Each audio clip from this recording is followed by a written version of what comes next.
بسم اللہ الرحمن الرحیم وَهُوَ مَا أُسْنِدَ إِلَيْهِ الْفِعْلُ أَوْ شِبْهُهُ وَقُدِّمَ عَلَيْهِ عَلَى جِهَةِ قِيَامِهِ بِهِ مِثْلُ قَامَ زَيْدٌ وَزَيْدٌ قَائِمٌ أَبُوهُ۔ صرف متن کی عبارت پڑھیے، دوبارہ سن لیں۔ ہوا ما اسند الیہ الفعل او شبہہ وقدم علیہ علی جہت قیامہ بہ مثل قام زید وزید قائم ابوہ۔ کل کے سبق میں آپ لوگوں نے اتنا پڑھ لیا تھا کہ جی مرفوعات میں سے ایک مرفوع فاعل ہے، لیکن فاعل کی تعریف کیا ہے وہ کل کے سبق میں ہم نے نہیں پڑھی تھی۔ آج انشاءاللہ ہم فاعل کی تعریف مکمل طور پر متن سے اور شرح سے اس کا جتنا حصہ ہو جائے گا وہ پڑھیں گے۔ فاعل کی تعریف ماتن نے کیا کی ہے؟ ہوا ما اسند الیہ الفعل او شبہہ وقدم علیہ علی جہت قیامہ بہ مثل قام زید وزید قائم ابوہ۔ یہ آپ کوشش کریں زبانی یاد ہو، کوشش کریں آپ اس کو زبانی یاد کریں۔ اس کا ترجمہ کیا ہے کہ فاعل وہ اسم ہے، فاعل وہ اسم ہے جس کی طرف فعل یا شبہ فعل کا اسناد کیا گیا ہو۔ فاعل وہ اسم ہے جس کی طرف فعل یا شبہ فعل کا اسناد کیا گیا ہو اور اس فعل یا شبہ فعل کو اس اسم پر مقدم کیے گئے ہوں، اور اس فعل کو یا شبہ فعل کو اس اسم پر مقدم کر لیا گیا ہو اس طور پر کہ وہ فعل یا شبہ فعل اس اسم کے ساتھ قائم ہے، اس پر واقع نہیں ہے۔ وہ فعل یا شبہ فعل اس اسم پر مقدم کیے گئے ہوں اس طور پر کہ وہ فعل یا شبہ فعل اس اسم کے ساتھ قائم ہو، اس پر واقع نہ ہو۔ جیسے فعل کی مثال جیسے قام زید، اور شبہ فعل کی مثال جیسے زید قائم ابوہ۔ پہلی مثال دیکھ لیں، زید قام زید، اس میں زید فاعل ہے، اس سے پہلے فعل ہے قامہ، اس فعل کا زید کی طرف اسناد کیا گیا ہے اور اس کو اس پر مقدم کیا گیا ہے۔ ساری باتیں سمجھ آ گئی نا؟ اور یہ قامہ زید کے ساتھ قائم ہے، اس پر واقع نہیں ہے۔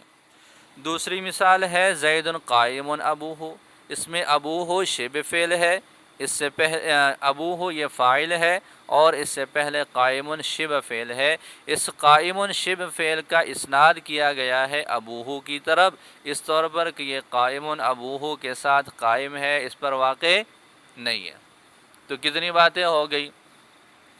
پہلی بات، فاعل وہ اسم ہے جس کی طرف فعل یا شبہ فعل کا اسناد، پہلی بات سمجھ آ گئی کہ فعل کا اسناد ہے یا شبہ فعل کا اسناد ہے اس کی طرف۔ دوسری بات، وہ فعل یا شبہ فعل اس اسم سے مقدم ہوں گے، ٹھیک ہو گیا۔ تیسری بات، اس طور پر مقدم ہوں گے کہ یہ فعل یا شبہ فعل اس اسم کے ساتھ قائم ہو، ان پر واقع اس پر واقع نہ ہو، ٹھیک ہے۔ تو بنیادی طور پر فاعل میں کتنی باتیں پائی جائیں گی؟ 3 باتوں کا پایا جانا ضروری ہے۔ جی یاد ہو گیا؟ اب شارح نے اس کی وضاحت جو ذکر کی ہے شرح کی عبارت میں، ہوا کے بعد نکالا ہے ای الفاعل، وہوا ای الفاعل ما ای اسم حقیقتا او حکما۔ تو ہوا کے بعد الفاعل نکالا، کیوں نکالا آپ بتائیں؟ ہوا ضمیر کے مرجع کو متعین فرمایا ہے کہ ہوا ضمیر کا مرجع وہ الفاعل ہے جو ما قبل میں مذکور ہے۔ اس کے بعد ما کے بعد نکالا ہے اسم، وہی اعتراض جو ما قبل میں بھی آپ لوگوں نے پڑھ لیا، ہوا ضمیر مبتدا ہے اور ما عام طور پر اسم موصول ہوتا ہے، تو ہوا ضمیر بھی معرفہ، ما اسم موصول بھی معرفہ، ہوا مبتدا ہے اور ما اس کے لیے خبر ہے، تو جب مبتدا اور خبر دونوں معرفہ ہو تو پھر کیا حکم ہے، یہ بھی آپ لوگوں نے پڑھ لیا، درمیان میں فصل لائی جاتی ہے، فصل ہے تو یہاں تو فصل نہیں ہے، اس کا جواب دیا کہ جی ما موصولہ نہیں ہے بلکہ موصوفہ ہے۔ کیسے بتایا؟ اسمن سے اس کی وضاحت دے کر، ما کے بعد کیا نکالا؟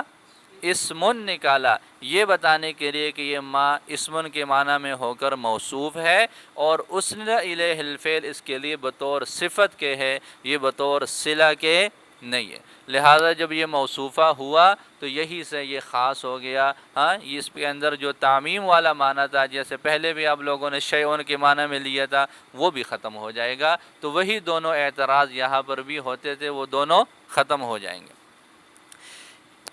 واضح ہے؟ بالکل آسان ہے۔ آگے حقیقتاً او حکماً، یہ عبارت کیوں نکالی ہے، یہ تعمیم کیوں کی ہے؟ ایک اعتراض ہوتا تھا، اعتراض ہے اگلی مثال سے، دیکھیں شرح کے اندر اگلی عبارت کیا ہے؟ اعجبنی ان ضربت زیدن، اعجبنی ان ضربت زیدن، اس میں اعجب فعل ہے، نون جو ہے وہ وقایا ہے یا مفعول بھی ہے، اور ان یہ مصدریہ ہے، ناصب جو ہے وہ ضربت زیدن کو مصدر کی تعویل میں کر لیتا ہے، ضربت زیدن پورا جملہ، اور یہ پورا جملہ یہاں پر اعجبہ کا فاعل واقع، ترکیب کیا ہے؟ اعجب فعل ہے یا مفعول بھی ہے، اور ان ضربت زیدن یہ اعجبہ کا فاعل ہے۔ آپ لوگوں نے ابھی جو فاعل کی تعریف پڑھی ہے اس میں پڑھ لیا کہ ما سے مراد اسم ہے، ہاں، تو یہاں پر تو یہ فاعل تو واقع ہے لیکن یہ فاعل اسم نہیں ہے بلکہ یہ تو پورا جملہ ہے۔ اعتراض کی سمجھ آ گئی؟ لہذا آپ کی یہ تعریف جامع نہیں ہے تمام افراد کو کہ ان ضربت زیدن یہ فاعل تو ہے لیکن اسم نہیں ہے، تو چونکہ اسم نہیں ہے تو آپ کی تعریف اس کے اوپر صادق بھی نہیں آ رہی۔ اس کا جواب دیا حقیقتاً او حکماً سے۔ کس سے جواب دیا؟ کہ جی اسم ہونا عام ہے، چاہے حقیقتاً اسم ہو، صریحی طور پر اسم ہو، او حکماً یا پھر وہ کیا ہو؟ حکماً، ظاہری شکل اس کی اسم کی نہیں ہے لیکن وہاں پر اس کا جو معنی اور مفہوم مراد ہے وہ کیا مراد ہے؟ وہ اسم والا مراد ہے، وہ حکماً اسم میں۔ جیسے یہاں پر دیکھیں ان کی وجہ سے یہ پورا جملہ مصدر کی تعویل میں ہو جائے گا۔ کس کی تعویل میں ہو جائے گا؟ مصدر کی تعویل۔ مصدر کی تعویل میں لیں گے تو یہ کس معنی جو ہے کون کیا بن جائے گا؟ دیکھیں ان ضربت زیدن، ان ضربت زیدن، تا ضمیر اس کا جو ہے وہ فاعل ہے مخاطب، ہاں، اور زید اس کا، تو یوں ہو جائے گا ضربک زیدن۔ ان ضربت زیدن کو جب ہم مصدر کے معنی میں لیں گے تو وہ مصدر پوری عبارت کے ساتھ کیا بنے گا؟ اعجبنی ضربک زیدن، اعجبنی ضربک زیدن۔ تو ضرب جو ہے وہ کیا ہے؟ وہ اسم ہے، وہ کیا ہے؟ وہ اسم ہے اور وہی فاعل بن رہا ہے، تو یہاں پر یہ ان ضربت زیدن حکماً اسم ہو گیا، لہذا یہ بات حل ہو گئی۔ دیکھیں ما ای اسم، ہوا وہ فاعل یعنی وہ اسم، چاہے وہ حقیقتاً ہو او حکماً یا پھر وہ اسم کیسا ہو؟ حکماً ہو، لیدخل فیہ تاکہ اس تعریف میں داخل ہو جائے ان کے اس قول کی مثل اعجبنی ان ضربت زیدن، آپ کا زید کو مارنا مجھے بڑا اچھا لگا، آپ کا زید کو مارنا مجھے اچھا لگا، اعجبنی مجھے اچھا لگا، ان ضربت زیدن یہ آپ کا زید کو مارنا، تو یہ ہم مصدر والا معنی اس انداز سے کر لیتے ہیں۔ اس کے بعد ہے اسند الیہ الفعل، جس کی طرف فعل کا اسناد کیا گیا ہو۔ اس کے بعد شارح نے عبارت نکالی ہے بالاصالۃ لا بالتبعیۃ۔ کیا عبارت نکالی ہے؟ بالاصالۃ لا بالتبعیۃ۔ یہ بھی ایک اعتراض کا جواب ہے اور اس اعتراض کو آگے شارح نے ذکر بھی کیا۔ یہ ایک مثال ہے ہمارے پاس، جاءنی زیدن، جاءنی زید یہاں پر فاعل ہے، ایسا ہی ہے، اس سے پہلے فعل ہے، اس فعل کا زید کی طرف اسناد ہے اور یہ فعل اس پر مقدم ہے قائم ہونے کی حیثیت سے، نہ کہ واقع ہونے کی حیثیت سے فاعل کی تمام باتیں زید پر صادق آ رہی ہیں، جاءنی زید، لیکن آپ نے مثال یوں بتائی جاءنی زید و خالد،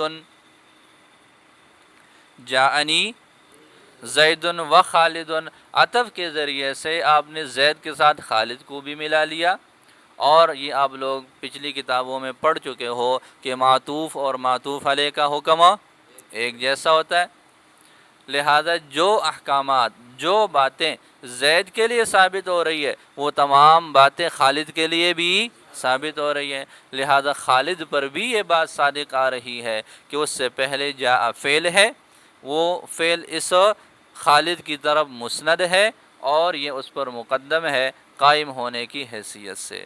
تو جتنے توابع ہیں، یہ تو ایک عطف کی بات ہو گئی نا، توابع کی کتنی قسمیں ہیں؟ بولو، 5 قسمیں ہیں، شاباش۔ تو ان تمام 5 قسموں پر آپ کی یہ تعریف صادق آ رہی ہے، اس لیے کہ معطوف اور معطوف علیہ، تابع اور متبوع کا حکم ایک جیسا ہوتا ہے، لہٰذا اس میں وہ ساری چیزیں آ جائیں گی، حالانکہ وہ فاعل نہیں ہے بلکہ وہ تو تابع ہے۔ جاءنی زید و خالد میں جو خالد ہے یہ زید جو فاعل ہے اس کے لیے تابع ہے، یہ بذات خود فاعل نہیں ہے، تو آپ کی تعریف کس پر صادق آ رہی ہے؟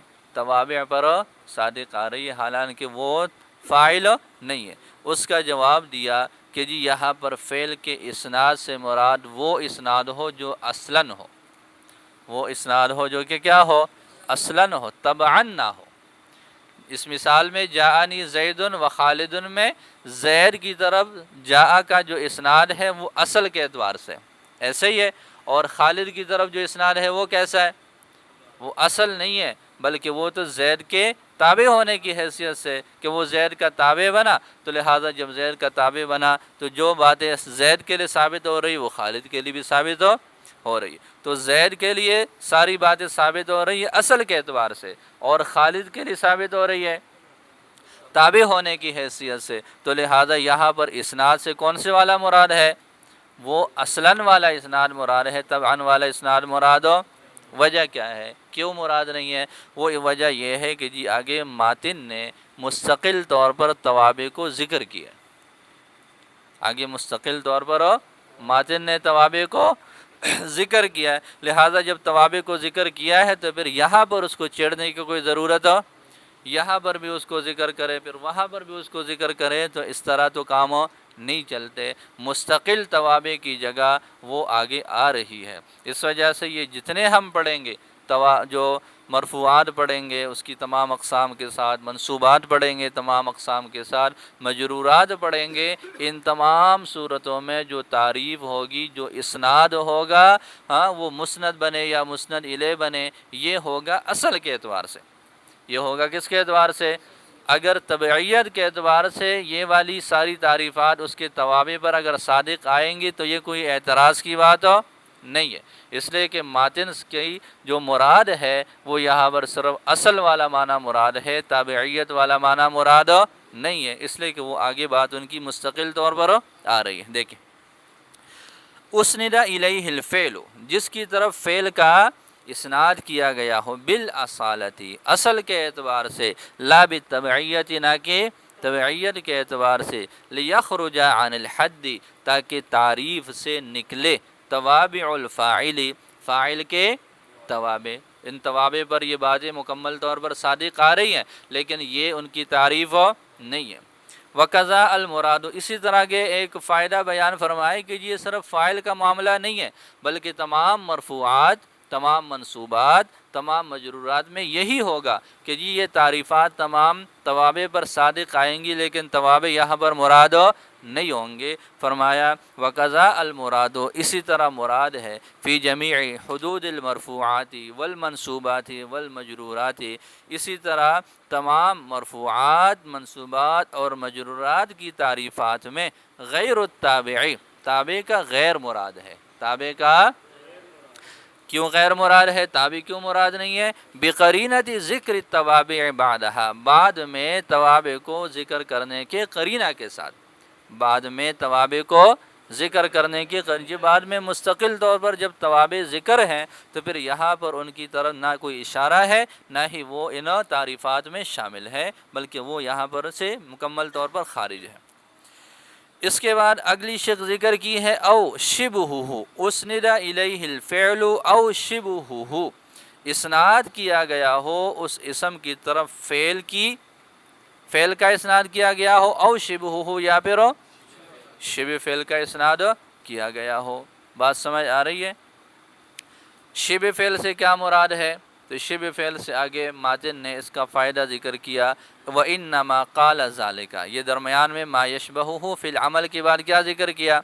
وَإِنَّمَا قَالَ ذَلِكَ، ماتن نے یہ شبہہ کا لفظ کیوں کہا؟ اس کا فائدہ کیا ہے؟ لِيَتَنَاوَلَ فَاعِلَ اسم الفاعل والصفة المشبہة والمصدر واسم الفاعل وافعال التفضیل والظرف۔ ٹھیک ہے، یہ شبہ فعل کا لفظ اس لیے بڑھایا کہ جیسے فعل کا فاعل ہوتا ہے اسی طرح اسم فاعل کا بھی فاعل ہوتا ہے، صفت مشبہ کا بھی فاعل ہوتا ہے، مصدر کا بھی فاعل ہوتا ہے، اسم فعل کا بھی فاعل ہوتا ہے، افعال التفضیل کا، یعنی افعال التفضیل سے کیا مراد ہے؟ اسم تفضیل، اس کا فاعل ہوتا ہے، ظرف کا بھی فاعل ہوتا ہے۔ تو ان تمام چیزوں کے بھی افعال ان کے جو ہے وہ فاعل ہوتے ہیں، جیسے فعل کا فاعل ہے اسی طرح ان تمام چیزوں کا بھی فاعل۔ تو اگر صرف یوں کہہ دیتے اسند الیہ الفعل، جس کی طرف فعل کا اسناد کیا گیا ہو تو فعل کے ساتھ تو پھر یہ حکم خاص ہو جانا تھا، جبکہ یہ فاعل کو عام ہے، چاہے وہ فعل کا ہو یا پھر ان میں سے کسی ایک کا ہو، اس وجہ سے یہ شبہہ کا لفظ ساتھ میں بڑھایا ہے۔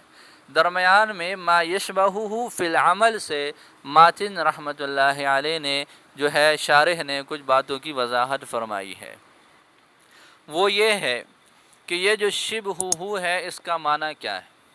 شبہ مصدر ہے، ایسے ہی ہے، بولے تو ترجمہ کیا ہو جائے گا؟ جس کی طرف فعل کا اسناد کیا گیا ہو یا فعل کی شبہ کا اسناد کیا گیا ہو، فعل کی شبہ کا اسناد کیا گیا ہو۔ اس میں اعتراض والی بات کیا ہے؟ اعتراض والی بات یہ ہے کہ آپ کہتے ہیں جیسے آپ لوگوں نے مثال دی ہے زید قائم ابوہ، اس میں یہ جو قائم ہے یہ یقوم یا قامہ کا مشابہ ہے، ایسے ہی ہے نا؟ یہ جو قائم ہے یہ یقوم کے کیا ہے؟ مشابہ ہے، اس کی طرح ہے، اس کی طرح عمل کرتا ہے، لہذا جیسے یقوم کا معاملہ اسی طرح قائم کا معاملہ ہے۔ لیکن مسئلہ یہ ہے کہ یہ یقوم کے مشابہ ہے، یقوم کا شبہ نہیں ہے، یقوم کا مشابہ ہے، اس سے مشابہت رکھنے والی چیز ہے، اس کی مشابہت نہیں ہے، اس کی مشابہت نہیں ہے۔ جیسے آپ لوگ کہتے ہیں زید عالم، آپ کہتے ہیں زید علم، تو یہ جو زید ہے یہ بذات خود علم ہے یا علم رکھنے والا بندہ ہے؟ بولے تو جیسے زید کو علم نہیں کہہ سکتے، اسی طرح اسم فاعل صفت مشبہ وغیرہ کو شبہ نہیں کہہ سکتے، بلکہ کیا کہیں گے؟ مشابہ کہیں گے۔ کیا کہیں گے؟ اس لیے کہ شبہ تو کس کو بولتے ہیں؟ آپ لوگوں نے پڑھا ہے مشبہ اور مشبہ بھی، ہاں، جس کے ساتھ تشبیہ دی جا رہی ہے اور جس کو تشبیہ دی جا رہی ہے، تو مشبہ اور مشبہ بھی کے درمیان کی جو ایک معنوی نسبت ہے اس کو بولتے ہیں شبہ، کہ مشابہت ہے، ایک چیز کو دوسری چیز کے ساتھ، ایک کو دوسرے کے ساتھ تشبیہ دے دی۔ تو یہ جو شبہن کا لفظ ہے یہ ایک معنوی چیز ہے، اس کا حصی طور پر کوئی وجود ہو، اور یہ جتنی چیزیں آپ نے ذکر کی ہیں یہ تو کیا ہے؟ یہ تو مشابہت رکھنے والی چیزیں ہیں، یہ تو مشابہ ہیں، یہ شبہ نہیں ہے۔ اعتراض کی سمجھ آ گئی؟ تو ماتن نے کہا کہ جی اسند الیہ الفعل اور شبہہ، کہ جی جس کی طرف فعل کا اسناد کیا گیا ہو یا فعل کی شبہ کا اسناد کیا گیا ہو۔ اعتراض کی بات یہ ہے کہ آگے شارح نے جو باتیں ذکر کی ہے، اسم فاعل ہے، صفت مشبہ ہے، مصدر ہے، ظرف ہے، اسم تفضیل ہے، یہ شبہ فعل نہیں ہے، بلکہ یہ مشابہ فعل ہے، لہٰذا ان تمام صورتوں پر یہ تعریف اب صادق آ سکتی ہے، اسم فاعل پر یہ تعریف صادق آ سکتی ہے، اسم صفت مشبہ پر، اسم تفضیل پر، اس لیے کہ شبہ تو نہیں ہے، یہ تو کیا ہے، یہ تو مشابہ ہے۔ اس کا ما یشبہہ فی العمل سے شارح نے اس مسئلے کو حل فرمایا کہ جی شبہ مصدر ہے۔ شبہ کیا ہوتا ہے؟ مصدر ہے، اور مصدر کے بارے میں آپ لوگ یہ بات شروع سے پڑھتے آ رہے ہو کہ عام طور پر یہ یا مبنی للفاعل ہوتا ہے یا مبنی للمفعول ہوتا ہے۔ مبنی للفاعل اور مبنی للمفعول ہونے کا کیا مطلب ہے؟ مبنی للفاعل اور مبنی للمفعول ہونے کا مطلب یہ ہے کہ کبھی مصدر اسم فاعل کے معنی میں ہوتا ہے اور کبھی وہ اسم مفعول کے معنی میں ہوتا ہے۔ یہاں پر یہ مبنی للفاعل ہے، شبہن مصدر یہاں پر کیا ہے؟ مبنی للفاعل ہے، تو شبہن جو ایک معنوی چیز ہے، لیکن جب یہ اسم فاعل کے معنی میں ہو جائے گا تو یہ مشابہن کے معنی میں ہو جائے گا۔ کس کے معنی میں ہو جائے گا؟ مشابہن کے معنی میں، اور مشابہن یہ اسم فاعل ہے، اسم فاعل اور مضارع کا معنی ایک جیسے ہوتا ہے، لہذا اس کو تعبیر کیا ہے یشبہہ سے۔ کس سے تعبیر کیا اس کو؟ یشبہہ سے۔ تو شبہن پر یہ اعتراض ہوتا تھا، اس اعتراض سے بچنے کے لیے آگے شارح نے یہ بات واضح کر دی کہ شبہن کس کے معنی میں ہے؟ ما یشبہہ کے معنی میں ہے، لہذا جب یہ یشبہہ کے معنی میں ہے تو پھر یشبہہ جو اس کے مشابہ ہو اور اس سے مشابہت رکھنے والی چیزیں کیا ہے؟ اسم فاعل بھی فعل کے مشابہ ہے، صفت مشبہ فعل کے مشابہ، مصدر فعل کے مشابہ، تو پھر یہ چیزیں اس میں شامل ہو جائیں گی۔ صرف شبہن کا لفظ ہو تو پھر یہ چیزیں شامل نہیں ہو سکتی۔ تو فرمایا ما یشبہہ، جو اس فعل کے مشابہ، وہ چیز جو اس فعل کے کیا ہو۔ اب فعل کے اندر تو کئی ساری چیزیں ہیں جن کی مشابہت ہو سکتی ہے، فعل کے اندر اس کے حرکات اور سکنات ہیں، کہاں پر زبر ہے، کہاں زیر ہے، کہاں پیش ہے، یہ بھی اس کے ساتھ مشابہت کی ایک صورت ہے، ٹھیک ہو گیا۔ اسی طرح اس کے اندر معنی حدث ہی پایا جاتا ہے، یہ بھی مشابہت کی ایک صورت ہے، اور بھی کئی وجوہات ہیں کہ جن میں فعل کے ساتھ مشابہت اختیار کی جا سکتی ہے۔ یہاں پر کس چیز میں مشابہت مراد ہے؟ یہاں پر کس چیز میں مشابہت مراد ہے؟ تو فرماتے ہیں فی العملی، یہاں مشابہت کی کون سی صورت مراد ہے؟ عمل میں اس کے مشابہ ہو، تو فرمایا او شبہہ ای ما یشبہہ فی العملی، اس کی شبہ ہو یعنی وہ چیز جو عمل میں اس فعل کے مشابہ ہو۔ وَإِنَّمَا قَالَ ذَلِكَ، اور سوائے اس کے نہیں کہ ماتن نے یہ او شبہہ کا کلمہ کہا ہے لیتناولا، تاکہ یہ تعریف شامل ہو جائے فاعل اسم الفاعل، یہ جو فاعل کا لفظ ہے یہ تمام کے لیے مضاف کی حیثیت سے ہوگا عطف کے ذریعے سے، اس وجہ سے اگلی عبارتیں ساری مجرور ہو جائیں گی۔ فاعل اسم الفاعل، فاعل صفت المشبہۃ، فاعل المصدر، فاعل اسم الفعل، فاعل افعال التفضیل، افعال کا لفظ جب مضاف الیہ ہو جائے گا، مضاف ہو جائے گا تو پھر یہ مجرور بھی ہو جائے گا، اور فاعل الظرف، اس وجہ سے باقی سارے کیا ہوں گے؟ مجرور۔ ترجمہ یوں کریں گے تاکہ یہ شامل ہو جائے اسم فاعل، صفت مشبہ، مصدر، اسم تفضیل، افعال التفضیل، اور ظرف کے فاعل کو سب کے ساتھ جوڑیں گے تو آخر میں جوڑ لیں گے تو ترجمہ سب کے ساتھ جڑ جائے گا۔ جی یہاں تک بات سمجھ آ گئی؟ تو تعریف کے کتنے حصے پڑھ لیے؟ ابھی تک 2 لفظ پڑھے ہیں کہ یہ فاعل وہ اسم ہے جس کی طرف اسناد کیا گیا ہو فعل کا یا شبہ فعل کا، فعل کے اسناد کی بھی وضاحت پڑھ لی اور شبہ فعل کی بھی وضاحت پڑھ لی۔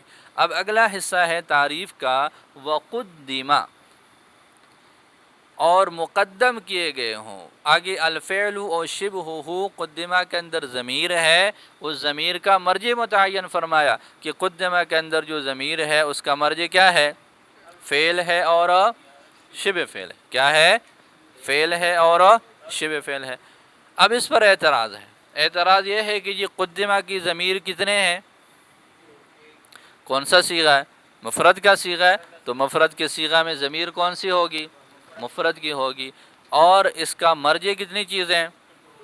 فعل بھی ہے اور شبہ فعل بھی ہے، تو یہ تو راجع اور مرجع میں مطابقت نہیں ہے۔ اس کا جواب دیا ہے او سے، اس کا جواب دیا او سے۔ یہ او یہ حروف میں سے ہے، احد الامرین کے لیے آتا ہے، احد الامرین کے لیے آتا ہے۔ احد الامرین کا مطلب کیا ہے کہ چیزیں تو دو ذکر ہوتی ہیں لیکن وہاں مقصود کسی ایک کو لینا ہوتا ہے، بس اختیار ہوتا ہے۔ کیا ہوتا ہے کہ جی یہ لے لو یا پھر یہ لے لو، یہ لے لے یا پھر یہ والی چیز، تو مقدم کیا گیا ہوں فعل کو یا شبہ فعل کو۔ جو احد الامرین ہوا تو مقصود وہاں پر ایک ہی چیز ہے، تو جب مقصود ایک ہی چیز ہے تو ضمیر کتنی ہونی چاہیے؟ ضمیر بھی ایک ہونی چاہیے۔ اس وجہ سے شبہ قدمہ کے بعد تو اعتراض کیا ہوا کہ جی قدمہ کے اندر ضمیر مفرد کی ہے اور اس مفرد ضمیر کا تعلق فعل کے ساتھ بھی ہے، شبہ فعل کے ساتھ بھی ہے، وہ تو تثنیہ ہے تو راجع اور مرجع میں مطابقت نہیں ہے۔ اس کا جواب کیا ہے کہ جی یہاں پر دونوں کا مجموعہ مراد نہیں ہے بلکہ احد الامرین مراد ہے، دونوں چیزوں میں سے کوئی ایک مراد ہے اور وہ مفرد ہے، اس وجہ سے ضمیر بھی علیہ اس پر، آگے ہو ضمیر کے مرجع کو متعین فرمایا، ای علی ذالک الاسم، علیہ میں علی آ جائے گا اور ہو ضمیر کا مرجع کیا ہے؟ ذالک الاسم، یعنی اس اسم پر فعل یا شبہ فعل کو مقدم کیا گیا ہو، لہٰذا اس سے وہ تمام صورتیں نکل جائیں گی جہاں پر فعل یا شبہ فعل کی تقدیم نہ ہو۔ یہ قید احترازی ہے، اس سے احتراز ہو جائے گا کس سے؟ زید ضربہ سے۔ اتنی نیند آ رہی ہے آپ کو؟ کس سے احتراز ہو جائے گا؟ زید ضربہ سے۔ اب اعتراض یہ ہے کہ جی یہاں پر یہ جو زید ہے یہ ایک اسم ہے، اس کی طرف ضربہ فعل کا اسناد ہے۔ اب آپ لوگ کہیں گے کہ جی زید ضربہ میں ضربہ فعل کا اسناد تو زید کی طرف نہیں ہے بلکہ کس کی طرف ہے؟ اس کا فاعل کون ہے؟ اس ضربہ کے اندر ضمیر ہے، لیکن چونکہ اس ضمیر کا تعلق کس کے ساتھ ہے؟ زید کے ساتھ ہے، تو کسی چیز کی ضمیر کی طرف جو اسناد ہوتا ہے وہ حقیقت میں اس چیز کی طرف اسناد ہے، تو اس وجہ سے ضربہ کا اسناد جب ضمیر کی طرف ہوا اور اس ضمیر کا تعلق زید کے ساتھ ہے تو ضربہ کا اسناد کس کی طرف ہوا؟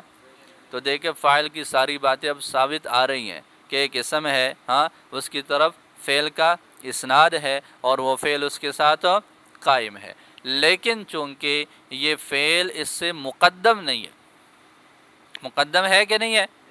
نہیں ہے، اس وجہ سے اس سے احتراز ہو جائے گا، تو زید ضربہ سے احتراز ہو جائے گا۔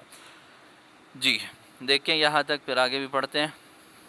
واحترز بھی، اس قدمہ والے جو ہے وہ قید سے احتراز ہو جائے گا، عن نحو زید، زید جیسی مثالوں سے، فی زید ضربہ، زید ضربہ جیسے جملوں میں، لأنہ اس لیے کہ یہ زید مما ان چیزوں میں سے ہے، اسند الیہ الفعل جس کی طرف فعل کا اسناد کیا گیا، لأن الاسناد الی ضمیر شیء اس لیے کہ کسی چیز کی ضمیر کی طرف اسناد الیہ فی الحقیقت یہ حقیقت میں اسی چیز کی طرف اسناد ہے، لیکنہ مؤخر عنہ لیکن یہ اس سے زید پہلے آ گیا اور فعل بعد میں اس کے مؤخر ہے، تو فرمایا تو لیکنہ مؤخر عنہ، بس یہاں تک۔ آگے والمراد تقدیمہ علیہ وجوباً سے ایک اور اعتراض کو رد کیا، ایک اور اعتراض یہ ہے، وہ بھی آگے اس کو بھی ذکر کیا، مثال کو ذکر کیا، کریم من یکرمک، کریم یہ یہاں پر شبہ فعل ہے، یہ خبر واقع ہے اور من یکرمک مبتدا ہے، کریم شبہ فعل خبری مقدم اور من یکرمک کیا ہے؟ مبتدا مؤخر ہے۔ اب دیکھیں یہاں پر کریم کا اسناد ہو رہا ہے من کی طرف، کریم من سے مقدم بھی ہے اور اس کے ساتھ قائم بھی ہے، تو یہ تو فاعل کی ساری تعریف کس کے اوپر صادق آ رہی ہے؟ مبتدا کے اوپر صادق آ رہی ہے۔ تین باتیں پڑھی تھی نا ہم نے فاعل کی تعریف میں، پہلی تعریف کیا ہے؟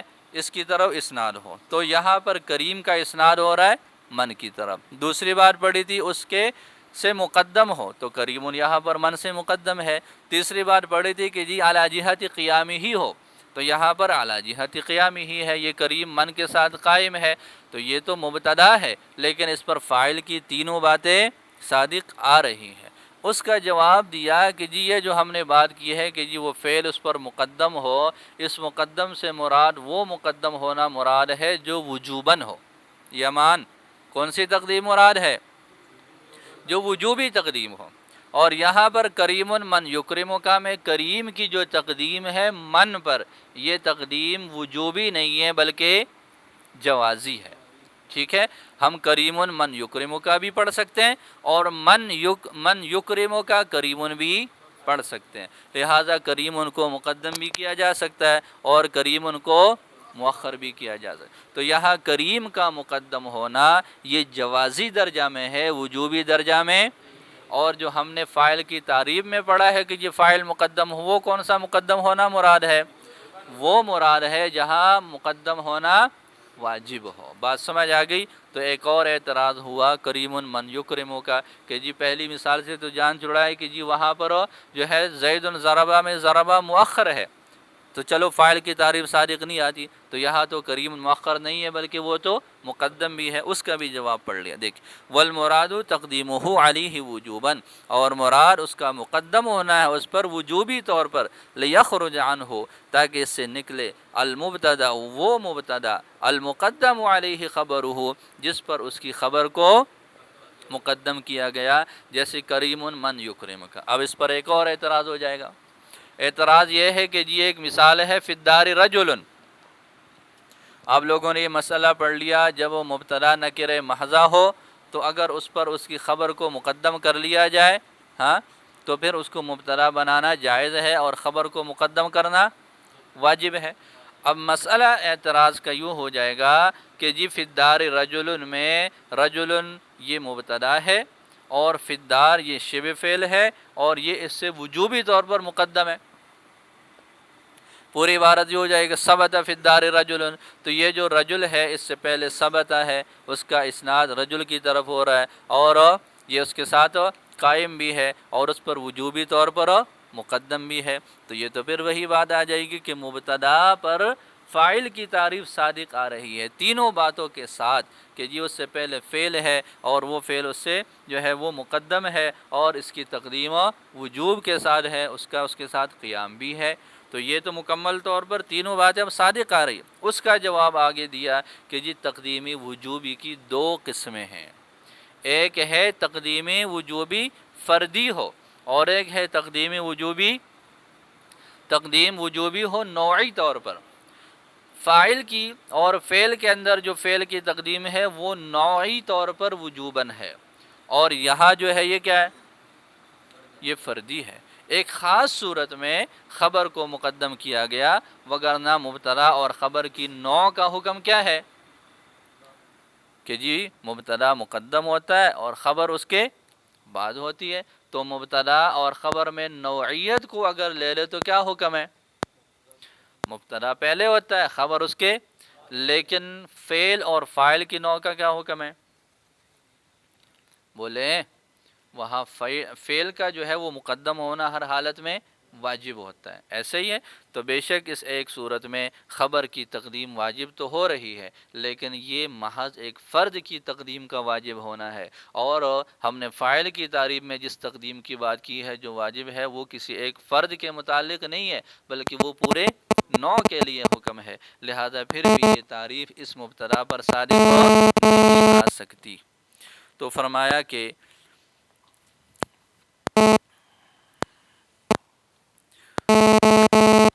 فَإِن قُلْتَ پس اگر آپ نے کہہ دیا قد یجب تقدیمہ کبھی اس کا مقدم کرنا واجب ہوتا ہے اذا کان المبتدأ نکرةً جب مبتدا نکرہ ہو والخبر ظرفا اور خبر ظرف ہو، جیسے فی الدار رجل، جیسے اس مثال میں رجل کو مؤخر کرنا اور فی الدار کو مقدم کرنا واجب ہے۔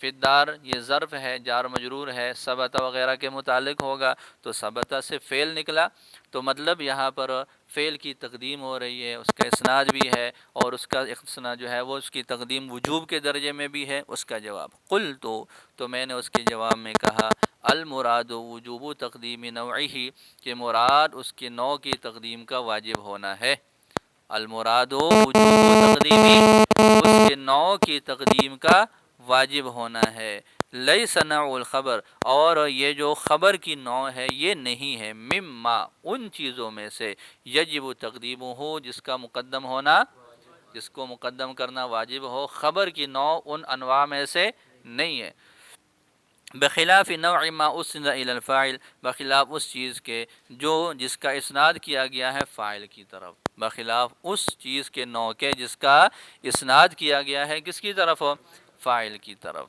تو آج آپ لوگوں نے دو باتیں پڑھی ہیں، پہلی بات یہ پڑھی ہے کہ اسناد کیا گیا ہو فعل کا یا شبہ فعل کا، اور دوسری بات یہ پڑھ لی کہ جی اس فعل یا شبہ فعل کو مقدم کیا گیا ہو۔ تو بس یہ دو باتیں ہیں، دونوں کا خلاصہ کیا نکلا کہ جی فعل یا شبہ فعل کا اسناد ہو، اس میں آپ لوگوں نے اسناد کی وضاحت پڑھ لی کہ وہ اصلاً ہونا چاہیے، شبہ فعل کی وضاحت پڑھ لی کہ جی یہ مشابہ ان کے معنی میں ہے، اعتراض نہیں ہے، اور پھر تقدیم کے بعد پڑھ لی کہ جی یہ تقدیم ہو وجوب کے درجے میں ہو، اور یہاں پر تقدیم کی صورت ہو وہ نوع کی تقدیم کا واجب ہونا مراد ہے، اگر کسی جگہ پر کسی ایک فرد کی تقدیم ثابت ہو رہی ہو تو وہ یہاں پر شامل نہیں ہے۔ چلے یاد کریں، شاباش۔